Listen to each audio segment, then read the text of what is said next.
Today to introduce our speaker, a distinguished speaker, Professor Srinivas Peeta from Purdue University. He's also the director of the Region 5 US DOT University Transportation Center. So as part of that center, he directs all of its activities and all of the research and education initiatives of a multi-university consortium. Professor Peeta has his PhD from the University of Texas at Austin. Prior to that, he has a master's degree from Caltech. And prior to that, a bachelor's degree in civil engineering from the Indian Institute of Technology, where I had the honor of being his classmate. So I have known him for more than 25 years. So we go back a long way. We sat next to each other in many, many classes. We were in the same dorm, on the same floor. So we know more about each other than perhaps we care. But it's been a long and very fruitful association, one that I have cherished for many years. So I'm very glad that Professor Peeta made time to visit with us. He is literally internationally renowned in the field of transportation network modeling and dynamic traffic assignment models, network optimization methods. He has, as Professor Mirchandani was saying, a worldwide network and is well known across the globe. He's a leader in the field. He's the chair of the Transportation Research Board Committee on Transportation Network Modeling. His students have found very prestigious positions around the world. So again, it's just a great honor to have him here. So without much more further ado, I hope I've embarrassed you enough. Quite much. But Professor Peeta. No. Thanks, Ram. It's very kind of you. And I'm very pleased to be here. As Ram was saying, our association goes back a lot, but I have some very good friends, wonderful friends here, and it's good to see them again. So, thanks for having me over here for a seminar presentation. The topic I'm going to be speaking about is on coming up with a model to predict short-term link travel time distributions. And I'll go into the motivations for that in just a little bit, and probably start out with just a brief outline of why we are doing this study.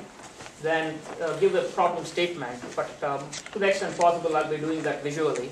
And the methodology that we use to come up with this approach to the short-term link travel time distribution.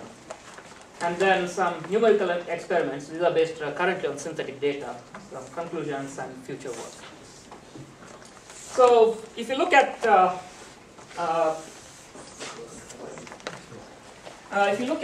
real-time information systems, for the past 2 decades, there's been a lot of work in this domain. Going from the technological side, where people have been trying to enable the collection and processing and delivery of this information for multiple contexts, both for travelers themselves to improve their travel experience, as well as for traffic management agencies as well, because they can come up with solutions at a more holistic or systems level. And in this context, the information that's provided has information quality issues. I'll define what I mean by information quality in just a little bit. And so the focus of this presentation is how can we come up with approaches where we have this information in a more reliable manner, and what do we mean by reliability. So if you look at this diagram, which is again borrowed from another paper, it consists of data collection, then how you aggregate and process the data, and then how you disseminate information. So with that as the background, the motivation for this problem is that we currently can get real-time information from multiple sources. However, there are quality issues with that data potentially, because your detectors or sensors are prone to errors, failures. Also, the extent of deployment may vary. What that means is, in some locations you'll have the detectors, in other locations you may not. But then if you're looking at it from a holistic or a systems perspective, your decision making is across the whole network. So how do you do that? when the extent of information that you have is not widespread. And in the process, this affects information accuracy.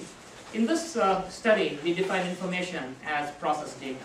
So we get the raw data, we process it in some manner, and then we provide output which represents the information that is then used by the travelers or the agencies.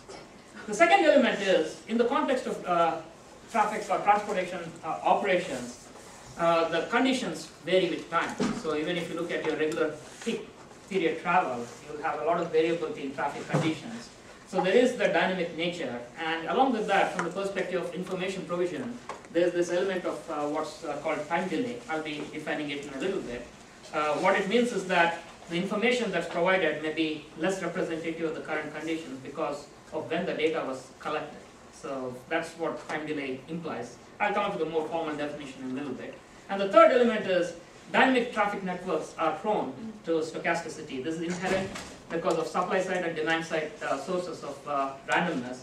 And there are several performance elements that lead to randomness or uncertainty in your systems.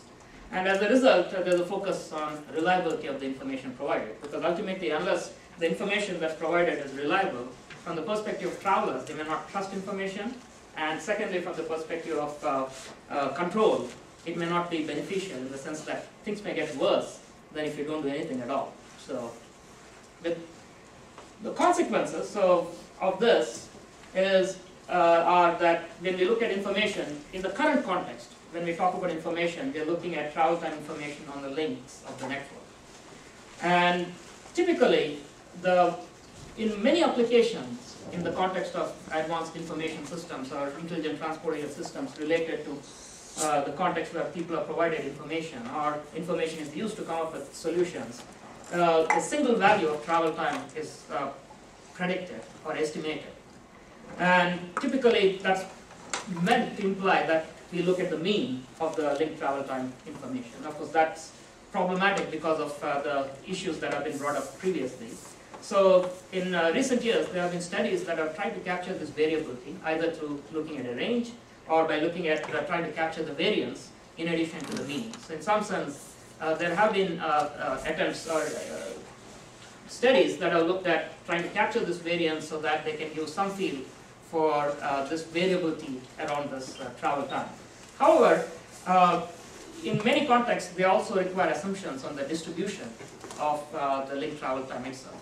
And anytime you make assumptions, that again leads to limitations in terms of how the level of applicability or transferability. Hence, there is the need to predict dynamic link travel time distributions. Dynamic because conditions change with time, and the distributions themselves, because we can do that, we can actually use those for multiple contexts that I'll be talking about in just a little bit. However, due to time delay issues, when we talk about predicting the dynamic link travel time distributions, it's mostly in the short-term context, because as you go further out, your ability to project conditions in the future actually reduces in terms of the level of confidence you have in it. So that's the focus of this presentation, the need for short-term link travel time distribution. If you look at the literature, there have been a lot of studies which look at long-term link travel time distributions, primarily in the context of addressing planning type applications. They capture daily or monthly seasonal variability in travel time, so that's the ability to capture that. And typically they have represented them in terms of distributions such as log normal and so on. However, there have been studies which, though they haven't done themselves the short-term link travel time distributions, they have been able to illustrate that they are not sufficient in the short-term context as well. So, what are the benefits of doing this? So there has to be a reason why you want to study this, come up with these short-term link travel time distributions. The first one is the ability to have the detailed stochastic characteristics of the travel time can allow us to leverage technology. I mean, technology has this ability, fascinating ability. We are living in a time where technology is allowing us to do a lot in the transportation domain, a lot of exciting work. Not the least of which is to come up with data in more detailed formats than before. But beyond that, the ability to integrate and allow us to link and see interdependencies is much better. So with those technological advances, there also is the need for commensurate real-time traffic control strategies that can leverage what these technologies enable us to do. Some examples of that had the reliable route guidance. Of course, the route guidance is when you provide information to drivers. The more reliable the information is, the more, first, the system performs better. Second, you have more trust in the information itself from the perspective of travelers. Then, if you look at dynamic congestion pricing, just the ability to look at detailed characteristics of the link or travel time allows us to project conditions in the future that enables us to come up with strategies that are more robust for congestion pricing. That is, when we price when people travel during congested times, you price them by having tolls and so on. So the ability to do that in a dynamic manner. In fact, there are locations even in the US where there is dynamic congestion pricing. There is one in Florida, but there are others around the world. The third one is vehicle-to-vehicle communications and how traffic networks are able to leverage that. Even in that context, the ability to have this detailed distributions can be very helpful. And beyond that, there are applications where you have Monte Carlo simulation type models, and having such distributions can be very helpful. So, in the context of these new generation strategies, there are methodological capabilities that are needed. So what are some of those methodological capabilities? For example, the k-reliable paths, or the state probability. That is, what is the probability of being in a certain state in terms of travel time on a link. I also mentioned Monte Carlo approaches, and it's in this context that we look at prediction of the short-term link travel time distributions. So, just to summarize, single value or mean and variance by themselves may not have the ability to address what is of interest. And I apologize, I'm not sure the people in the back can see this, but this is an example here where on the x-axis you have the travel time state, which simply means you divide the travel time range on a link into several states, and then you see the probabilities associated with that. Those are the columns here in green, so they're the histograms. So as you can see here, if you look at time interval 5 minutes, 10, 15, and 20, you can see a case where this distribution changes substantially.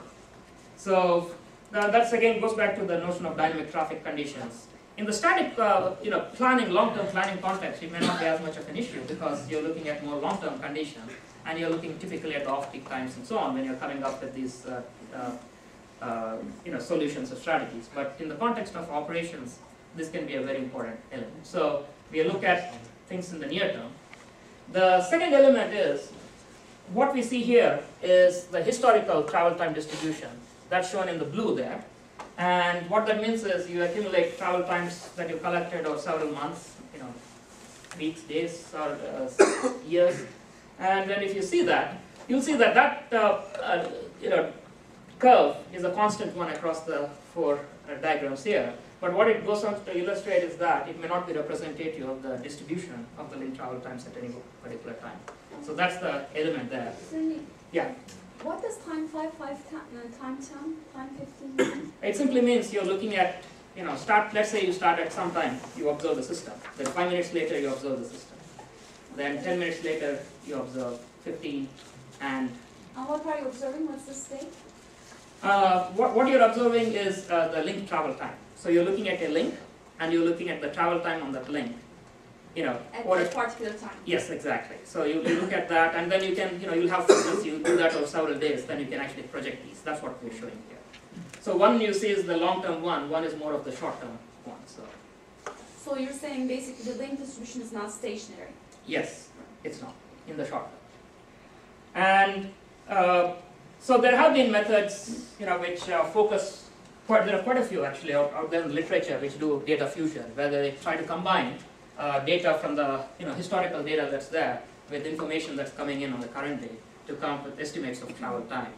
So I say the few efforts exist in terms of coming up with travel time distribution estimation, but we haven't really found any out there. So, but you never know. So let's look at the problem statement here. In terms of the input information to address this fusion problem, so we are trying to fuse now the past distribution, and I'll define each of these, along with real-time information that comes through sensors, and then come up with the short-term future distribution. So every time that's the problem that we're trying to address when we say fusion. We look at the past distribution. We have real-time data coming in, and then we see what is the projected,